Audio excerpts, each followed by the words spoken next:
Jadi perjalanan karir kedokteran saya dimulai dari sejak saya lulus S1 dari FKUI tahun 2017. Saya juga menamatkan S2 dari Master of Research di Newcastle University, Inggris, United Kingdom.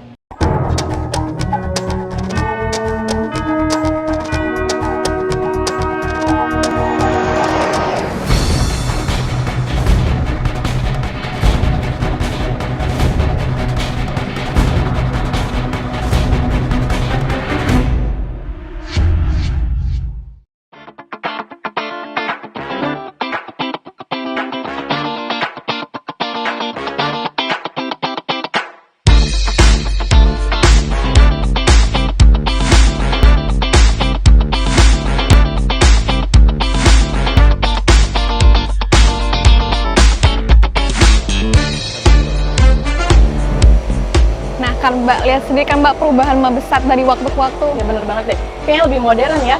Iya, lebih kekinian gitu kan ya Mbak? Betul. Tapi kayaknya selain kita, tadi ada banyak para prajurit gitu deh. Siapa sih? Oh, mereka itu perwira remaja yang baru saja dilantik Mbak. Oh, yang jumlahnya itu 400-an gitu ya? Betul banget, mereka lagi tur Mabesat perkenalan orientasi Mabesat gitu Mbak. Oh, kayaknya mereka di sana deh. Siapa aja yuk.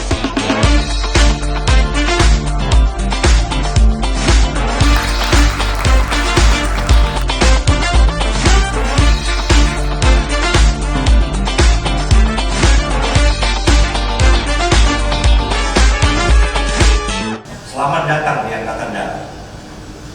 Masanya kita untuk bertanggung jawab terhadap semua yang kita pimpin. Kalau kita diberikan jabatan sebagai komandan peleton, kita tahu mungkin tidak sama antara batalion satu dengan lainnya. Dalam arti kekuatan nyata ya. Misalnya kekuatan nyatanya ada 35, ada yang 36, ada yang cuma 30 atau bahkan mungkin 25. Itu adalah tanggung jawab kita. Saya ingin komandan peleton bertanggung jawab penuh terhadap semua anggota. Jangan sampai ada tindakan mereka yang kemudian di luar pengetahuan kita. Kenapa? Ya, itu titipan saya. Karena apa? Bukan soal kamu kena atau tidak. Saya ingin semua menghargai. Prajurit Angkatan Darat harus menghargai satu sama lain. Mereka yang di bawah kita juga sudah berkorban. Mereka juga didoain sama orang tuanya, sama saudara-saudaranya. Bahkan mungkin ada yang berkorban. Oleh karena itu kita wajib menjadi ayah dari anak buah kita, menjadi komandan bagi mereka.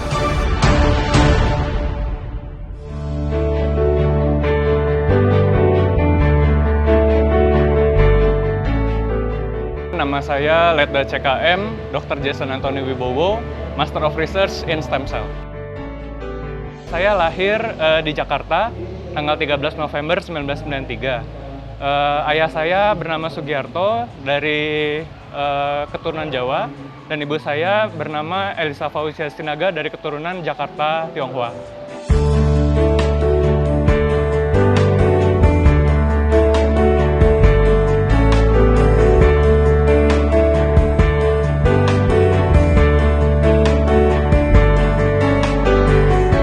Menjalani program S2 dari program S1 FKUI Internasional.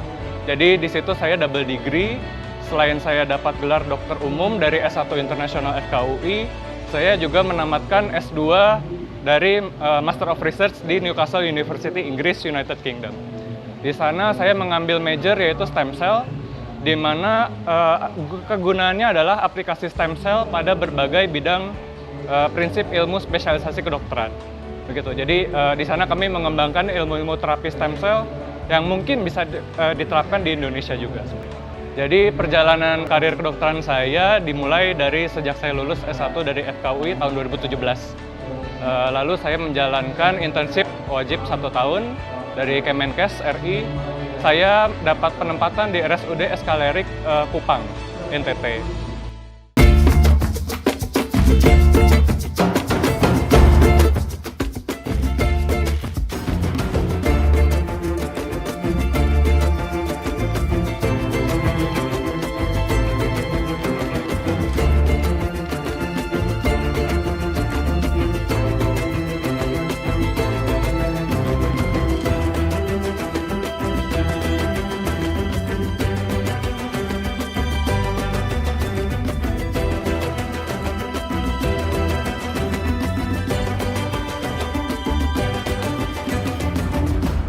Kenapa saya masuk TNI itu adalah waktu saya mengikuti Baksos dengan TNI AD.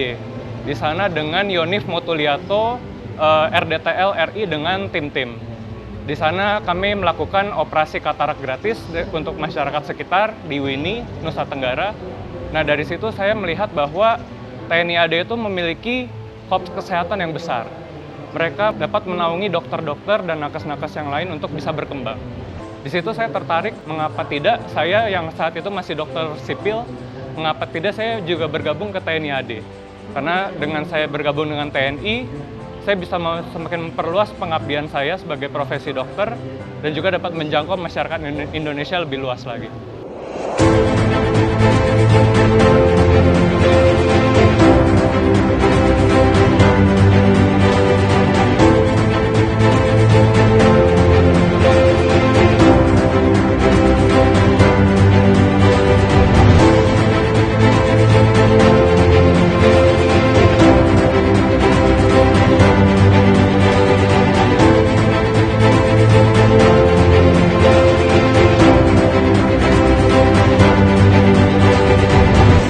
Pertama, kenapa TNI? Saya tadi terinspirasi waktu saya internship di Kupang. Di situ saya baru menyadari bahwa dengan bergabung dengan TNI, saya bisa memperluas pengabdian profesi dokter saya. Lalu, kenapa darat? Angkatan Darat memiliki korps kesehatan militer yang begitu besar, dengan rumah sakit yang begitu luas juga, tersebar dari Sabang sampai Merauke, dan itu membuat saya menjadi semakin tertarik.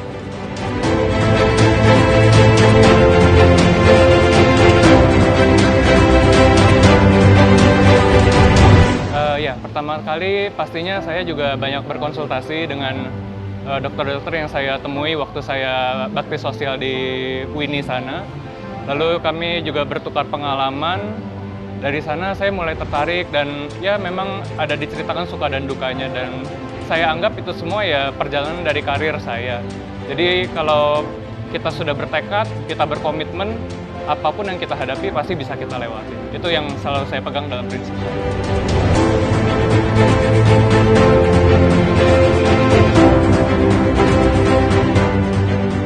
Jadi setelah saya melewati pendidikan PAPK di Magelang, Lembah Tidar selama 7 bulan, dilanjutkan dengan pendidikan kecabangan kesehatan di Pusdikes selama 5 bulan. Di sana adalah tentang kami mempelajari peleton kesehatan, batalion kesehatan, peran-peran dokter militer, peran-peran danton kesehatan, nanti saat entah bertugas di batalion sampai di rumah sakit.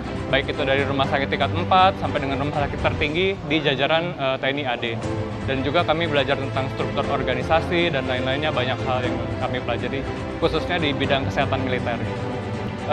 Ya, harapan saya tentunya bisa untuk mengabdi kepada negara Indonesia tercinta, bisa mengabdi untuk masyarakat, untuk pengabdian profesi dokter saya, dan bisa menjangkau seluruh masyarakat di Indonesia. Dengan TNI, saya yakin itu semua bisa tercapai.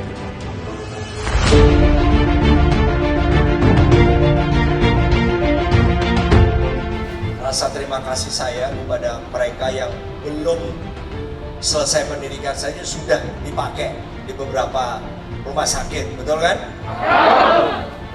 Ya, kebetulan saya ditugaskan di RSPAD Gatot Subroto. Di sana saya ditempatkan di ICU sebagai Satgas Perbantuan COVID oleh Bapak Kasat. Kejadiannya adalah saat apel malam. Saat apel malam setelah kami pulang dari serbuan vaksinasi di G-Expo. Kami dikabarkan saat apel malam itu bahwa besok akan langsung berangkat ke rumah sakit Satgas masing-masing. Salah satunya yaitu saya di RSPAD waktu itu.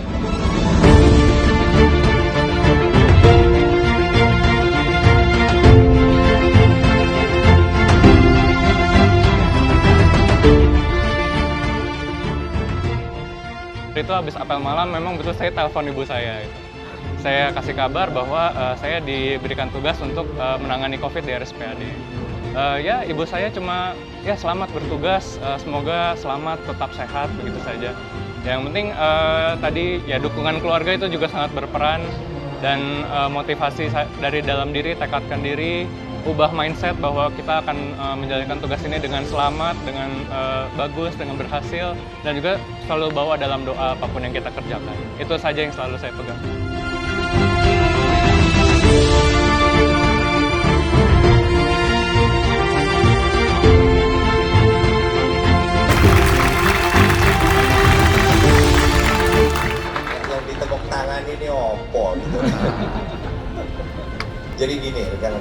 sejak COVID ini udah kelihatan sekali bahwa ujung tombaknya Angkatan Darat adalah tenaga medis. Jadi terus terang saya memberikan banyak perhatian kepada kesehatan jauh lebih besar.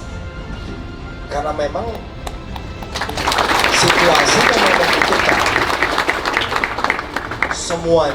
semuanya membutuhkan peran tenaga medis. Selamat bertugas, saya bangga dan saya sangat hormat kepada rekan-rekan semua. Tetaplah menjadi lilin di tempat gelap yang memang memerlukan tenaga kesehatan dan jangan pernah menyerah.